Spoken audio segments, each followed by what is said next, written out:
There is one hormone that gets more bad press than any other hormone, and that is estrogen. Women have been made to fear one of the most important female hormones in their body. I have personally heard, even on this show, doctors say that estrogen is very bad. It is going to cause breast cancer and to stay clear of it. When I tell women they need to replace their estrogen, they immediately worry and fear breast cancer and weight gain and all of these other things. Well, today we are going to clear up these misconceptions once and for all. With me today is one of my absolute favorite doctors. She has taught me so much and is just absolutely brilliant when it comes to the female hormonal system. And that is Dr. Felice Gersh. Dr. Gersh received her medical degree from USC School of Medicine and studied obstetrics and gynecology at the Kaiser Hospital in Los Angeles. Dr. Felice Gersh is a globally recognized expert on women's hormones, gut microbiome, and circadian rhythm. She frequently collaborates with numerous health researchers, organizations, and lectures internationally on women's health topics. As medical director of the Integrative Medical Group of Irvine, she focuses on understanding women's innate physical and emotional makeup. Through her research and practice experience, she has come to understand that women have internal natural rhythms that are absolutely essential to female health. These rhythms are controlled by hormones, particularly estrogen, and may be kept in balance through both conventional and holistic treatments. So welcome, Dr. Gersh. Well, it's my pleasure to join you here and to talk about estrogen. What could be better? Right? Estrogen. It's a beautiful hormone. And even I used to be like, oh, not estrogen. I know. We have to defend the poor defenseless, like estrogen. Absolutely. Absolutely. So, Dr. Gersh, you started out as just a traditionally trained medical doctor. And over the years, you decided to go a little bit rogue and start to integrate more of a functional practice. So you've got this, best of both worlds happening. So what made you kind of get into the more functional side of female hormones?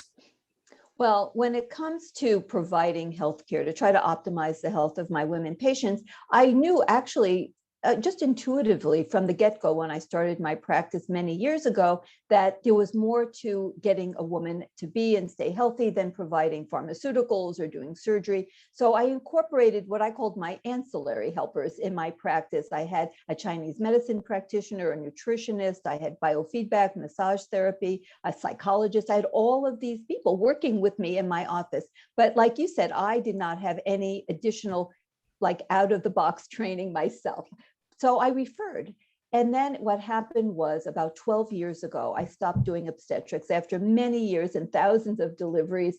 It was just my time to end that chapter of my career and get some sleep because I was very tired, right? It was like night after night. I didn't understand why women would keep going into labor during the night. Then I only at nighttime. That was part of their beautiful rhythms. It's actually a survival advantage because when women are in labor, they're very vulnerable. And under the cloak of darkness, they have some safety. And many of the predator animals are also asleep at night.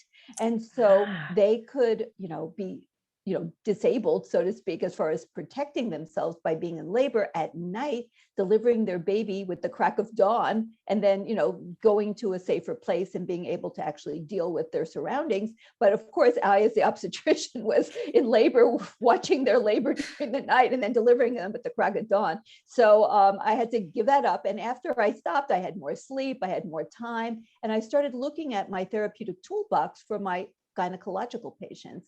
And it seemed ridiculously flimsy and skimpy. And I started, for the first time, it was sort of shocking when I think back, demanding that all the pharmaceutical reps, and there was quite a slew of them that paraded through my office on a regular basis. And I asked them to show me all the original studies that they used to get their drug approved by the FDA.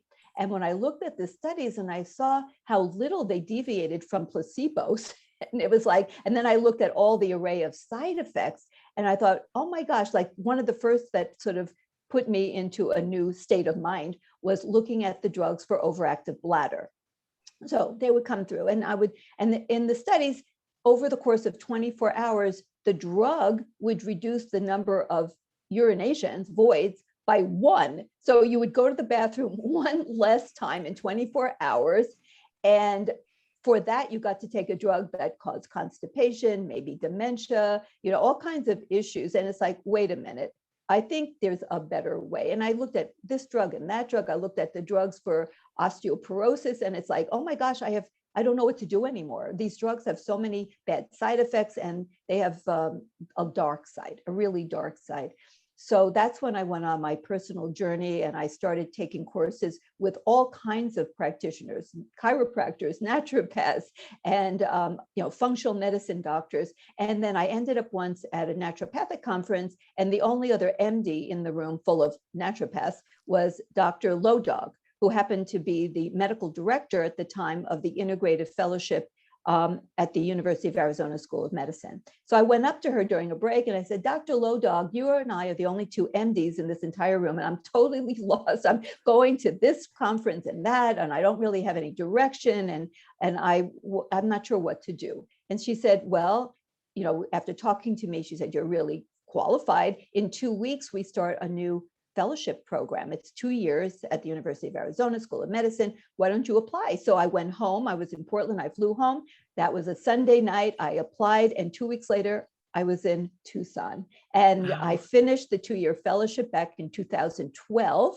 And I've taken many courses since then. I've also, I read for pleasure, Google Scholar, PubMed. And so, I've gone on this never-ending journey to do better, to help my patients to have a bigger therapeutic toolbox from which I can harness treatment so that I can help them to optimize their health at every stage of life. And it's been so much fun. I get to meet all these wonderful people who are living in this little bit different world than the conventional medical world. But I haven't lost my conventional therapeutic toolbox. I've simply expanded it. So when necessary, I will still resort to pharmaceuticals and surgery, but that's not where I start. And I always start with all these other tools, whether it's lifestyle, which is sort of foundational, and then looking at herbals and nutrients. And then, of course, as a women's health specialist, how could I not do a deep dive into the hormones, the so-called sex hormones, which are really life hormones. That's what I would like to rename them. Don't call them sex hormones, call them life hormones, because they are the life of the party. They are. They keep you hopping, they keep you fertile and metabolically stable. And so that's, what it's really one of my missions in life is to educate the public and other doctors in both in the functional medicine world, integrative, and also conventional, about hormones and what they really do in a woman's body. Because I can tell you, as an OBGYN, when I was training, I learned nothing, literally nothing, other than about any of these hormones. But for estrogen, just that it builds the uterine lining so you can have a period, and it's involved in making baby. I didn't know anything else about estrogen. It was quite a shock when I started reading the basic science literature, and I really learned, what do these hormones do in the body and what happens when you lose them. Yeah. It's funny because we hear the word sex hormones and we do automatically just associate that then with fertility and sex drive. Right. That's it. So we think that that's all it's good for, but really there's so much more to it than that, I like that. I think we should reterm them as life hormones as well. So as a woman is aging, we know that this, the estrogen starts to deplete, and it is, most doctors go to is the pharmaceutical drugs. It's like, well, you're getting depressed, you have anxiety, here's your pill, here's your, pill for insomnia. And I remember even at 33, when I was having hormone dysfunction, my doctor put me on the antidepressant and the sleeping pill, and it was all hormonal. So why is it, let's start there. Why is it that estrogen gets this terrible bad rap? I have spoken quite a bit about the Women's Initiative, Health Initiative, but there's so much more. There's xenoestrogens that get combined with our estrogen. Oh my gosh. Absolutely. Yes. I'm always fighting the term estrogen dominance, by the way, because, oh, thank goodness we are sisters in that, because estrogen dominance gives people the idea that estrogen is evil and you want to get rid of it, when they're lumping in, just like you said, these chemical endocrine disruptors that we call xenoestrogens in with estrogens, or they're lumping in the fact that people have problems like fatty liver, they can't detoxify because they have dysbiosis in their gut, and so they make the wrong metabolites of estrogen. Well, that's not the ovaries' fault, that's not estradiol's fault. That's a health problem. So we don't want to kill the messenger, because that's what hormones are. They're messengers. They deliver information, vital information to cells, and the cells don't know what to do if they don't get that information. So it's like, this is ridiculous. Like they mix up things. And I think it really started with oral contraceptives. If you go back to the origins of the fear and misunderstanding about estrogen, because in the chemical compounds that are used in oral contraceptives, there are estrogens. And the one that's used nowadays, not 100% now, there's like a new one coming out, but in general, 99% of the time at least, is ethinyl estradiol. Now, and there were other ones that were used in the earliest of the oral contraceptives, but none of them were human identical hormones. And even if they were delivered orally, which changes how they enter the bloodstream because it gets compromised. It's digested, I call it compromised, when it goes to the digestive tract and it turns into estrone. So there's 3 different types of estrogen. Maybe there's like a 4th one that they're talking about in pregnancy, but predominantly 3. And the dominant one made by the ovaries is estradiol. And that's what it enters into the bloodstream as from the ovaries. When you take a birth control pill, the dominant estrogen that enters into the body is either estrone or ethinyl estradiol. Now, there are 3 estrogen receptors, alpha, beta, and a membrane receptor, jeepers.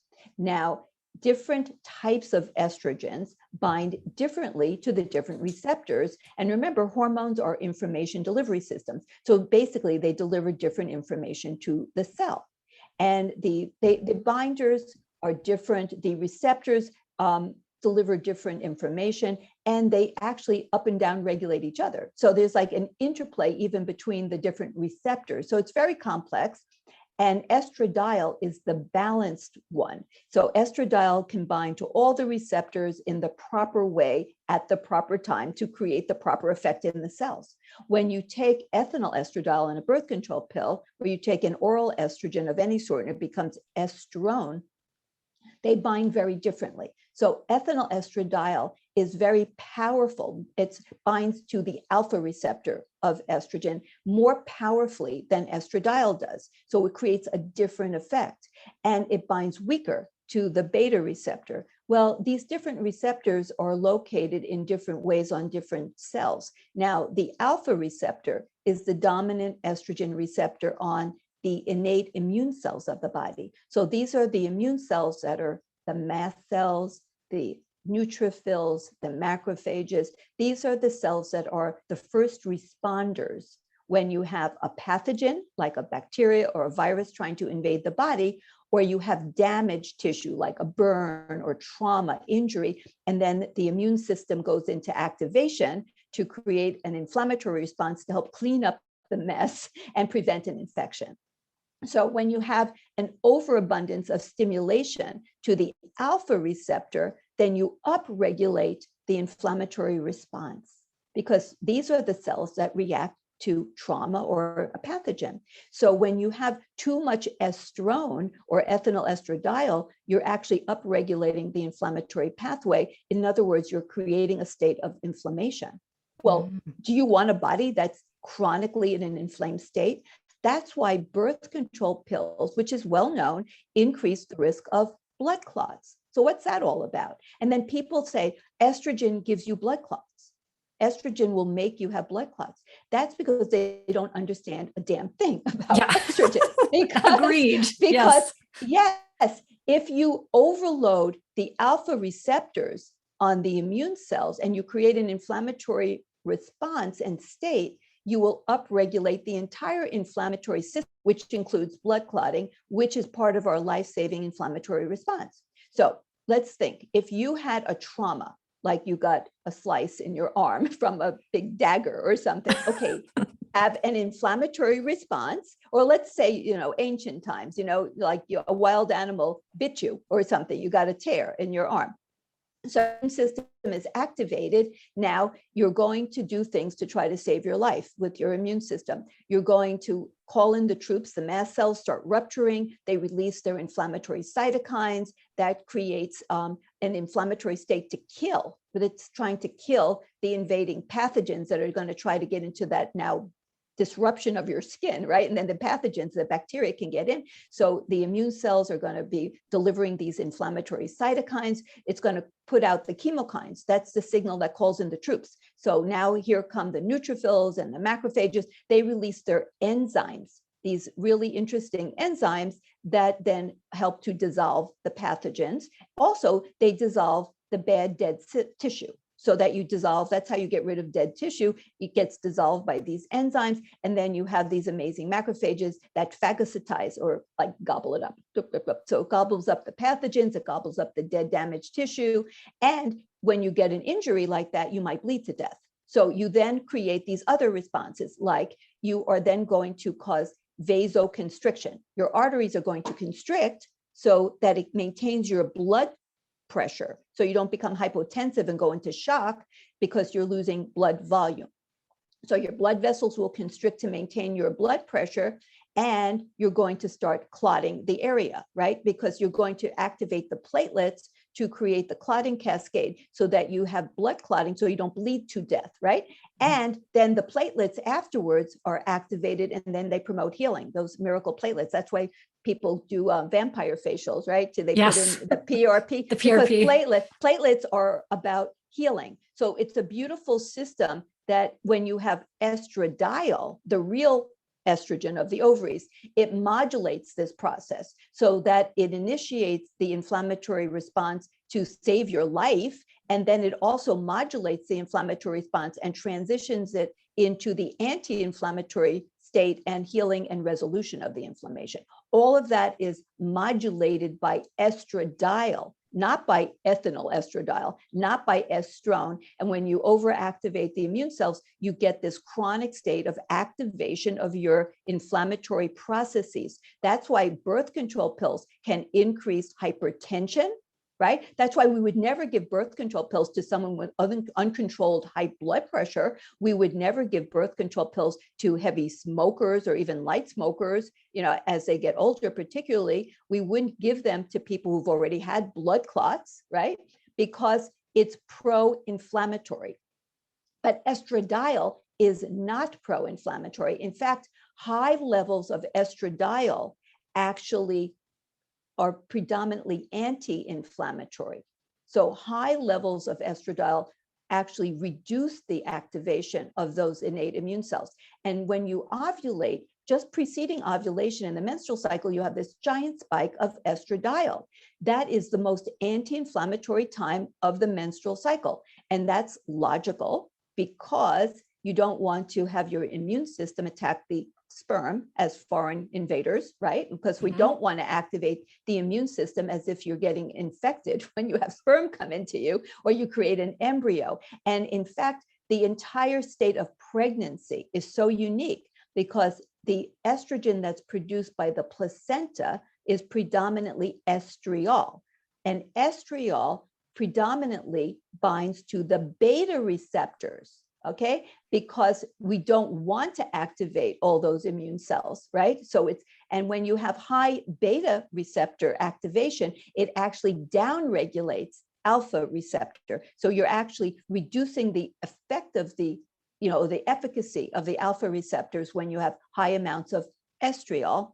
And that is on purpose, okay? So that you don't have your immune system attack your fetus. And the whole immune system is so amazing during pregnancy. And that's why many women who have autoimmune diseases like rheumatoid arthritis or MS, multiple sclerosis, and so on, they often have improvement in their symptoms when they are pregnant. Because their innate immune system is downregulated, just as it is, for example, when people take, the immune modulators. That's why, like multiple sclerosis, there's been some research on using estriol as a treatment for multiple sclerosis because it downregulates the innate immune cells so that they release fewer of their inflammatory cytokines. But the reality is that in a woman who's reproductive, everything is self-regulating when you have the beautiful rhythms and cycles of a woman and she makes estradiol. So anyway, getting back to like, why is estrogen so demonized? It's because the doctors don't understand the basics, that the pill estrogen is not the same as the ovarian produced estrogen, and they have dramatically different effects on the body. So if, for example, there's actually data that shows that if a woman is having a heart attack where she's having vasoconstriction, she's having blood clotting and so on, and then you infuse with estradiol with an IV, that you cause vasorelaxation, that you actually relax the blood vessel and you can help reestablish blood flow to the muscle of the heart. So estrogen in high levels is actually anti-inflammatory, and high levels of estrogen, like, I'm not talking like super physiologic, I'm talking about the normal higher levels, not, because so many people who do use hormones, they also have this misguided approach thinking, let's give the least amount, the lowest amount, thinking that less is good. Well, less is bad.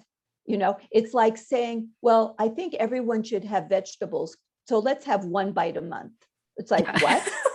Like, no, it's not just that you have some, it's how much you have to, you have to have the right amount. So estradiol has a bimodal effect. So little amounts of estradiol is actually more pro-inflammatory. And think of the menstrual cycle. When the estrogen levels are the lowest, estradiol, and coming from the ovary, the levels are the lowest, that's when a woman is bleeding. Okay, and having a period is actually sort of a pro-inflammatory state because the lining of the uterus is dead and it's dying and it's coming out, and you actually activate the production of pro-inflammatory prostaglandins in the uterine cavity to create a little bit of cramping, like a mini, like labor, okay, to get the uterus to actually cramp, to expel this yucky old dying uterine lining so you can start over again with a fresh cycle, right? So it's not supposed to be extreme. Actually, when people have really extreme menstrual cramps, it's a sign that, guess what? They're too pro-inflammatory, right? And that's what's happening, is that we live in a pro-inflammatory world where we have bad lifestyles, where we have bad diets, so become too pro-inflammatory. And so when the estrogen levels are really low during the menstrual phase, when they're bleeding, they have too much inflammation, they create too many pro-inflammatory prostaglandins, and they get too heavy in terms of cramps. So the solution isn't to put them on birth control pills, which is actually pro-inflammatory and increases their risk of hypertension and blood clots and things like that. And most women are not going to have bad obvious sequelae in that because they're young, but we, over the long haul, we know that going on birth control pills as a teen increases your lifetime risk of a cardiovascular event. That's not little. Why is that not talked about? And birth control pills do increase risk of breast cancer. They increase risk of cervical cancer. And so we need to stop associating, I call it the evil twin problem here. Yes. Okay, so right? It's like guilt by association. It's like you do a study and you use strawberry flavored jelly beans and you don't get the best outcome, with strawberry flavored jelly beans. And so, but your conclusion is you should never eat organic strawberries. And it's like, guys, what the heck, and, but that's what they've done. And then of course, the Women's Health Initiative added fuel to the fire because they used an oral estrogen product that would never be in a human female. It's the, what they call equine conjugated estrogens. So even the horse doesn't want it. I mean, you have to even know that part because it's conjugated. These are estrogens from a pregnant horse that have gone through the horse's liver, been already conjugated. In other words, it's gone through this biotransformation process to allow the horse to eliminate them in the urine. Okay, so now you're getting the horse's reject old estrogen that's been conjugated through the horse's liver, and it's coming out the urine, and it's coming out with a pile of other garbage that has not been purified. And so there's huge numbers of products that are in this tablet that's made from the dried urine of the horse. And then they're put into a human female. And years and years ago, decades ago, that was the best they could come up with to help women with really bad hot flashes. But come on, we've come a long ways from that. I mean, please. I mean, but that's still being used, by the way. There's new products. There are new products for menopausal women that are still using equine conjugated estrogens in this day and age. To me, why is that not completely malpractice, negligent? We know that when you swallow this stuff, it goes into the body primarily as estrone. Now, estrone is the other estrogen of the body, which is made predominantly in postmenopausal women through alteration of androgens that are made by the adrenal gland into estrone. There's an enzyme that's in fat tissue and other tissues in the body called aromatase, which can convert androgens into estrogens. In the ovary, this enzyme is in the granulosa cells of the ovary, and it converts testosterone into estradiol. But in these other outlying tissues, particularly fat, it's making estrone. Now, estrone binds predominantly to estrogen receptor alpha. So once again, I already told you, alpha is on the innate immune cells. So we don't dislike alpha, okay? We need some alpha. We need alpha. If you don't have alpha, you have no functional innate immune system. And then you get infected with COVID, and then you'll be dead, right? And that is not a good thing. So of course we want a functional immune system. We want it modulated so that it acts when it's supposed to, and it rests when it's supposed to.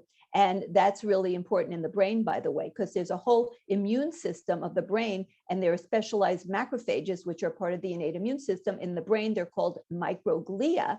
And when you don't have enough estrogen in the form of estradiol in your brain, those immune cells become totally dysregulated, and they go into their default system, which is pro-inflammatory, and they end up putting out their enzymes, which I told you are essential when you're trying to dissolve dead or yucky tissue or pathogens. So you dissolve them and kill them and then gobble it up. But these immune cells, the microglia, put out their enzymes and dissolve like healthy neurons, because they're like weapons of mass destruction without control going loose in the brains of women as they age and they don't have enough estradiol. These are not little things. That's why women as a group have almost 3 times the incidence of Alzheimer's disease as men. Like, that is a pretty big deal. But we understand what's going on. So why aren't we doing something about it? Yeah. And it's so crazy. And estrone, which is what is made predominantly in the menopausal years, is not liked by the brain. The brain doesn't like estrone. It's not neuroprotective. Estradiol is neuroprotective. Estrone is not. It does not help preserve the health of neurons. It doesn't create more synapses or dendritic cells. It doesn't do all the things that estradiol does in the brain to maintain the health of the brain. It doesn't do that. And that's what we estrone made. is what makes us gain the weight in menopause. Right. So estrone is a pro-inflammatory type because it binds only to the alpha receptor, which then creates more of this pro-inflammatory state because it's upregulating the immune cells that are part of the inflammatory response system. Okay, so once we understand this, we can see why we would only want to give women in menopause estradiol, and it has to go in through the skin, because if you take it orally, it gets converted through the digestive system into estrone. It's so simple. So because the doctors, and even doctors in big academic centers, they don't seem to get it. They don't understand that estrogen comes in a few different flavors and they bind to different receptors. They have different effects, that these receptors interact with one another, that it's a complex system, and that it's not all the same. You can't, and then you have all those ridiculous, in confusion where they're talking about endocrine disruptors for, binding to estrogen, all like the BPA and the phthalates and the flame retardants and the heavy metals, all of these things that act as xenoestrogens, these endocrine disruptors, and they talk about them as if they're estrogen. And the thing that's really important to know is that BPA, that ubiquitous endocrine disruptor that's found in hard plastics, can liners, cash register receipts, and everyone has it in them. BPA, its first appearance in the world was trying to be a pharmaceutical. And that's how it came on the scene. Yes, they tried to make it a pharmaceutical as an estrogen. but it lost out, it lost the battle, it lost the Wow. battle, and it lost to DES, diethylstilbestrol. That actually became the one that got approved as a drug, and that caused horrible events. So DES was given inappropriately to women who were pregnant. It caused a dysfunction of the development of the vagina, and they got glandular cells which don't exist in a normal healthy vagina, and these glandular cells became predisposed to developing adenocarcinoma of the vagina, and young girls died and they had all their organs removed. It's horribly traumatic. And the ones who didn't get that, they had dysfunction of their reproductive system. They had tiny little cervixes that were malformed. They had tiny little uteruses that couldn't hold babies. And they had all these like defective, anomalous types of structures in their reproductive tract. And the women who took it have higher rates of cancer as well. So this is what we did. This is conventional medicine at its worst. They gave an endocrine disruptor to women who were pregnant. And the thing is that it could have been BPA, but instead, and so BPA, which is in all these horrible things and is a recognized endocrine disruptor, could have been given as a pharmaceutical. And we have other drugs that actually are endocrine disruptors that are given as pharmaceuticals. A lot of people don't know that metformin, which some people tout as an anti-aging drug, is also an endocrine disruptor. And they discovered that when researchers in environmental medicine, I think it was in Wisconsin, they noticed that there were reproductive problems in wildlife in their lakes and rivers. And they ended up doing all kinds of tests. They found that the water treatment plants were putting all these pharmaceuticals releasing them into the lakes and rivers.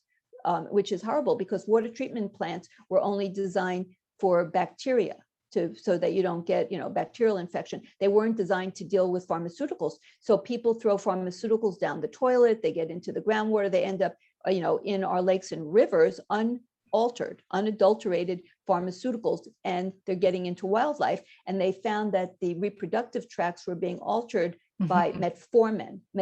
Wow. So it's actually I didn't know that about metformin. I always thought, okay, it's, as far as drugs go, it's one of the safer ones. Doctors take it as an anti-aging. I know. Well, wake up, guys. It's an endocrine. It's also a nutrient depleter. In any way, gets rid of, if you don't want B12, take some metformin.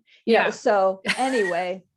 It amazes me that doctors still to this day, so many of them will jump at giving a woman pregnant horse's urine or birth control to help them with their menopausal symptoms. They'll do that before they use bioidenticals. It just and like the drugs. Okay, so when a woman hits the age of 65 and she goes on Medicare, she is told you are too old to be on hormones. Even if she was and doing great, you're too old. So they get a letter from the insurance company that does the drug plan, for the Medicare, like Blue Cross, Blue Shield, Aetna, whatever it is. And they say, you can't be on hormones anymore. It's no longer covered. You're too old.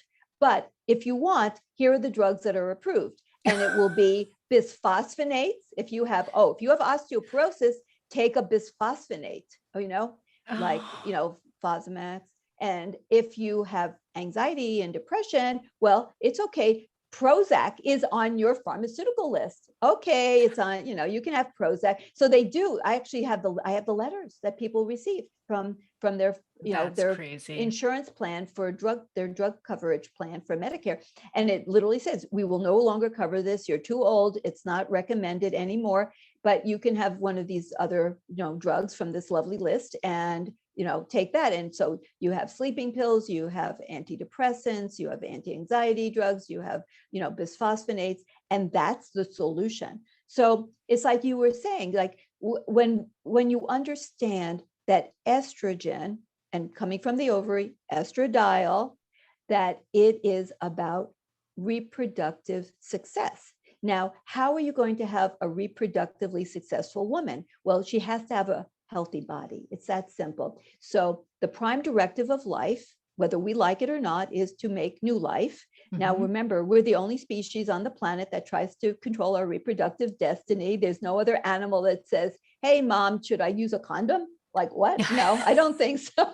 It's like, I'm going to go find my mate, it's like, whatever. And I'm going to, battle that other elk, for that one over there. I like her, Yeah. so like they don't worry about birth control, not one iota. So the thing is that's the prime directive of life, is the creation of new life. And in order to have that happen multiple times in a human female and be successful, raise their prodigy to the age of sexual maturity and so on, you need a healthy female body. So I think of estrogen as the glue that glues all of the organ systems together, along with the reproductive organ system, to have a symphony of beautiful music to keep that woman healthy and fertile and vital. And once you end the reproductive part, all of the other parts go down the tubes too. And I know that sounds so negative, but you have to be truthful. Okay. Yeah. I mean, I'm sorry. We just need to be honest about what's really happening, because the first step in finding a solution is actually defining the problem. You can't solve a problem you haven't even recognized as a problem, right? Yeah. I always say, Dr. Gersh, that when I'm interviewed for podcasts, I'm always like, once we no longer can procreate and, are used to the tribe, life or our bodies are basically dying without our hormones. Exactly. That's heart disease, Alzheimer's, all of the major killers of women is because your hormones are going in the toilet. Right. It's not how many years you live, it's how many years you've had no hormones. Exactly. Yes. It's not about chronological aging. If you took out the ovaries of a 25-year-old, her clock is ticking right then as far as developing all those things you just mentioned, because it has to do with loss of these vital hormones. And absolutely, we just need to recognize that it's nature's exit strategy to keep the population from being overwhelmed, overwhelming the planet. Unfortunately, we don't care. And I actually don't apologize for the fact that I'm not giving up my seat. No, I want to stay. And the reality is that nobody is giving up their seat and saying, you know what, I think I should leave this planet, because sooner than later.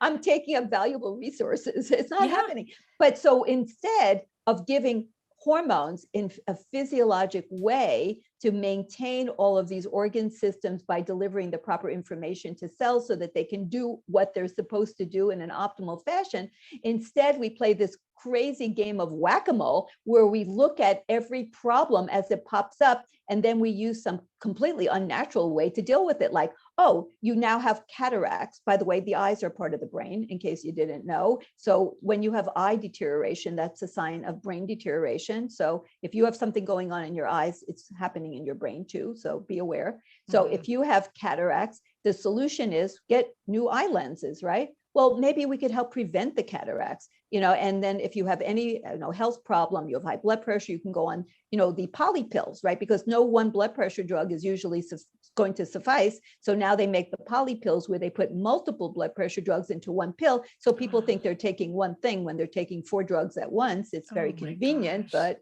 be realistic. If you have proper hormones, you can maintain vascular health, because estrogen is all about maintaining the production of nitric oxide, maintaining the health of the artery lining. It also helps to prevent oxidation of LDL cholesterol, maintains the LDL receptors on the liver, maintains glucose homeostasis, proper transport of glucose. All the things that are involved in cardiometabolic health and function are involved with estrogen. So we could prevent a lot of heart failure, hypertension, tachyarrhythmias, atrial fibrillation, all those really terrible things that women suffer to a high degree. And of course, like you said, mental deterioration, all forms of dementia, Parkinson's disease, and a lot of cancers. Like a lot of people blame, like you mentioned, like breast cancer on estrogen. So estrogen, okay, I believe, but I can't prove it at this moment because we don't have the data, because nobody's collecting the data. But if women went on physiologic estrogen and progesterone in sort of a rhythmic type of a fashion, that it would lower the incidence of breast cancer, because we know that estrogen helps to maintain the integrity of tissues, like so that you don't have discohesion, like the tissue doesn't break apart, like that would create metastases, right? If tissue breaks apart and then it, goes downstream and it, implants somewhere else. So estrogen helps to prevent that discohesion of tissue. When you have high levels of estrogen, it downregulates the enzyme aromatase in the peripheral tissues like fat. Well, the breasts are made up with a lot of fat, and breasts can make estrogen. But remember, what kind of estrogen is it making? It's making estrone. Okay, breast cancer is almost 100% estrogen receptor alpha. Okay, when you have estrogen receptor positive breast cancer, it's the alpha receptor. Now, when you have estrogen made in breast tissue as a response to inflammation, so inflammation triggers the production of estrogen in tissues that have the enzyme aromatase for the purpose of modulating the inflammatory response. Now, in breast tissue, why would breast tissue have the capability of making estrogen? Well, it makes estrogen to help deal with if you have like a breast infection, right? If you're like breastfeeding, okay? But if you have chronic levels of inflammation in menopause, menopause is a pro-inflammatory state. When you have low levels of estrogen in the body, you go to the default state, which is pro-inflammatory. And whatever estrogen you're making is predominantly estrone, which is going to be more pro-inflammatory. So now you have a breast that's chronically inflamed in a menopausal woman, and inflammation causes DNA breakage and instability. So when you have DNA break and become unstable, that's the beginning of cancer. Now you have estrogen being made by the fat tissue in the breast. That's why if a postmenopausal woman who's not on estrogen has dense breast tissue, that's a risk factor for breast cancer because it means her breasts are inflamed. And that's sort of like the foundational basis of thermography, right? Looking for inflammation in the breast tissue. So inflammation is a precursor to risk. It's a risk factor for developing cancer because inflammation can cause DNA instability and breakage. Now you have this total perfect storm. You have DNA breakage, you have cancer developing, and this cancer is estrogen receptor positive for the alpha receptor. Now you have the fat in the breast that's producing estrone in response to the upregulation of the enzyme aromatase, which is upregulated when you have inflammation. So now you have a factory of estrone being produced, which now stimulates the alpha receptor. So I mean, it's like the perfect storm where the breast is creating the estrone that actually then stimulates the further growth. And estrone can create new blood vessels because estrogen is proliferative and healing. It's like if you cut yourself on your skin, if you don't have enough estrogen, you won't heal properly. Estrogen helps growth factors. It helps create new blood vessels, angiogenesis. So this is essential for life. How, bodies have to repair damage. So estrogen is essential for repairing and damage. That's why when you're old and you don't have enough estrogen, your skin looks kind of old, right? Yes. It doesn't, it doesn't heal, right? It looks old and wrinkly, yucky, because you don't have the growth, the collagen or the proliferation that keeps your skin beautiful and young. So you're having everything sort of like sabotaged. And so now you have this estrone that's creating this stimulatory growth, proliferation, new blood vessels. It's all supporting this breast cancer.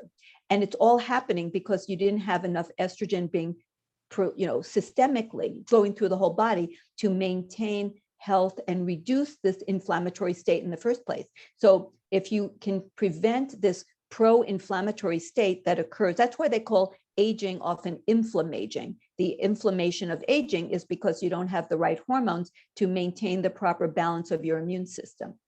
And we see most breast cancer in menopausal women. Exactly. So I had It's this all doctor that said, don't take estrogen. It's going to give you breast cancer. It's the exact opposite. If that was true, every 20-year-old woman would be riddled with breast cancer. I know. That's the exact opposite. When you lose your estrogen from your ovaries, you go into a pro-inflammatory state. And then the breast in an inflammatory state starts to create its own estrogen because it has that by upregulating the enzyme aromatase, making estrone, and then having the DNA get damaged, cause cancer. And that's the perfect storm for creating breast cancer that is estrogen receptor positive and fed by the estrogen produced in the breast. If you had estradiol on board throughout the body, maintaining the equilibrium, the homeostasis of the immune system and all the organs working properly, you wouldn't have this issue in the first place. The reason young women breast cancer is increasing is because of endocrine disruptors that are interfering with the normal function of estradiol in the body. It's endocrine disruptors that are increasing breast cancer in young women. And unfortunately, that includes pharmaceutical endocrine disruptors like hormonal contraceptives. I mean, this is like a big deal. So, and why is it that this is so misunderstood? There was one study that never took and never went anywhere, but it was brilliant. What they did was they took women who had breast cancer, they gave them an aromatase inhibitor. So what it did is it blocks the ability for the breast to make, it blocks the enzyme aromatase, which is what creates estrone in the breast. So it blocked the ability of the breast to make this estrogen, estrone. And then what they did was they gave the women estradiol. So they had systemic estradiol to maintain proper homeostasis and balance of all the organ systems, including the immune system.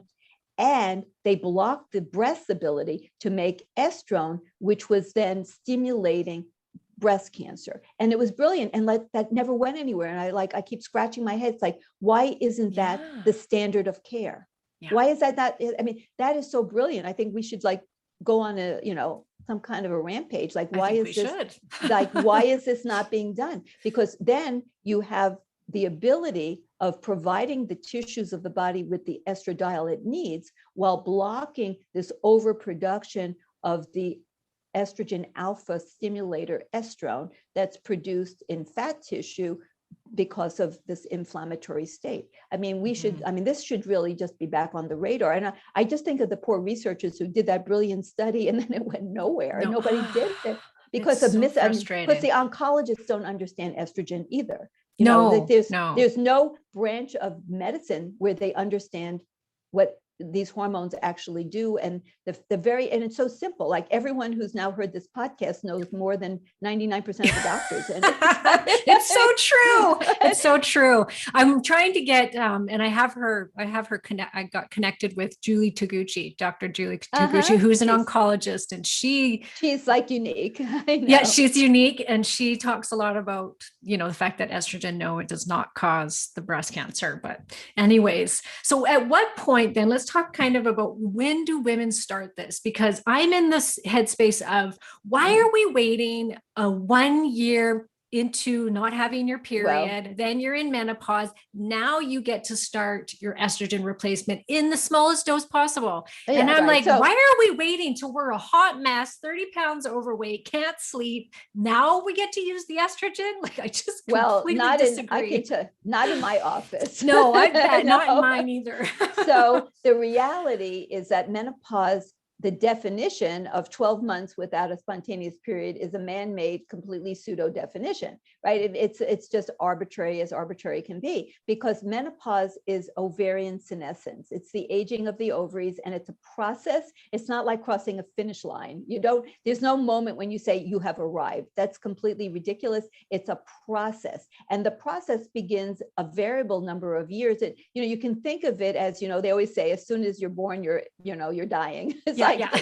So your ovaries are aging from, the minute you're born. And they have their peak years, like in the early 20s. And you can think about the onset of menopause sort of paralleling the decline of fertility, right? Mm-hmm. So as you are less fertile, you are approaching menopause. So we know that women in their late 30s we're talking about the average age of menopause being based on the definition, between 50, 51. So if you're average woman, and I know many people are not average, but if you're average, your fertility from 35 on is really, it's a process that's gradual, but it's significantly reduced. And then it goes down much more once you're in the early 40s. And then it goes down to pretty much almost nothing. It's not zero, but it's close to zero once you're over 45. And then it is ultimately zero. So, and as you're getting less fertile, you're getting less production of estrogen, you're getting lower production of your progesterone, your anti-Mullerian hormone is going down, so your egg reserve is reduced. And things are changing. Things are changing. We now know that atherosclerosis, so the development of plaque in arteries, starts many years before the official label of menopause would be applied to a woman. So things that are bad are starting, like you were saying, they're starting before you reach that made up label of you are now officially in menopause. So when should you start hormones? Nobody knows. Okay, nobody really knows. But certainly if you start having symptoms would be reasonable. So many women have symptoms like years before they actually stop having all their periods. So it's okay if they're still making progesterone, they're still ovulating, to just give them a little bit of extra estrogen to take. And I love to do menstrual mapping. So I can actually see what happens in a menstrual cycle, like how do they get a good estrogen peak? What's happening to their estrogen in the follicular phase, the luteal phase, and are they making enough progesterone? So I don't have any problem once I sort of document what's really happening in a cycle to then do some supplementation to try to help a woman to feel better, to optimize her health before she hits that official arbitrary point called menopause. So you can treat beforehand. Once someone is really in full-blown menopause, they're not having any periods at all, and they're really not making hardly any estrogen, then you would want to go into full-scale hormone. And I still use the terminology of the olden days, hormone replacement therapy. It has been replaced with the new term, I guess it's more politically correct according to some people, which is menopausal hormone therapy. And that's because they're talking about treating symptoms. So menopause or menopausal hormone therapy is not about physiologic replacement. It's not about trying to deal with health issues. It's only dealing with symptom suppression.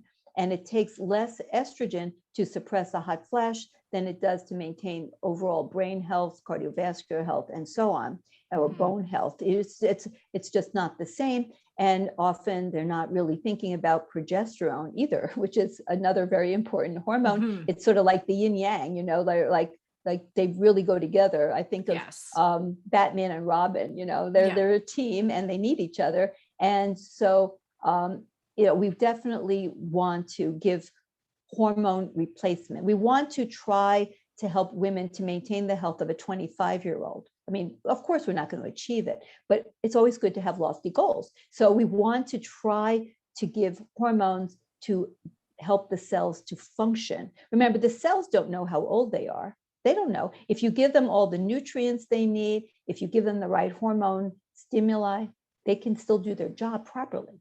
But, you know, so think of aging as a sort of a compilation of deficiencies. You get hormone deficiencies, then you get nutrient deficiencies, then you get functional deficiencies like mitochondria can't work and make energy, and then you have, you know, widespread energy deficiency throughout your body, which leads to bad stuff. So, you know, we have to maintain the foundational things of life like nutrient status, and hormonal status should be on par with nutrient status for foundation of health understandings, right? You can't have a healthy person if they don't have physiologic levels of hormones. And hopefully we can do more research so that we can have data to support the use of physiologic rhythms as well as physiologic levels of hormones. But the conventional medical world is still in that mindset of the smallest dose for the shortest time. They just can't get it. It's like they're in stuck mode, you know? So, you know, that's why it's so wonderful. Like you have this podcast so that we can educate as many as we can that it's not just about having any estrogen, it's about having the right levels, the right rhythms, and the right type.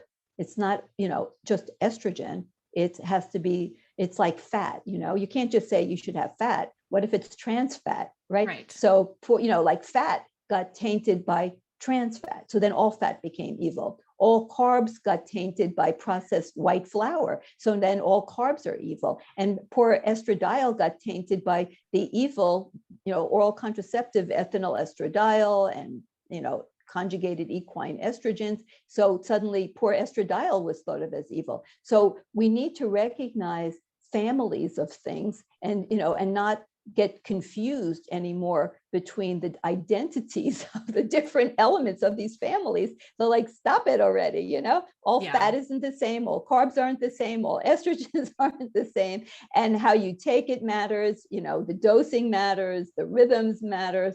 And ultimately, when we do things right, we can help women to optimize their health, the quality of their lives. So we call it healthy longevity. Yes. And we have only just scratched the surface. So Dr. Felice and I have already discussed that she's going to have to come back for part 2 because she has to get to her patients right now. So we're going to stop there, even though I have a million questions for you. I really want to get into the static dosing and physiologic restoration, because I have never spoken about physiologic restoration on this podcast. So I'd love to have you back to discuss more things, I'd love it. Estrogen. And I know PCOS is also a specialty of yours, and that is also very misunderstood.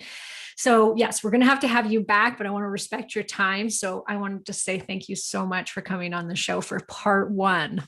Oh, I can't wait for part 2. And thank you so much for all you do.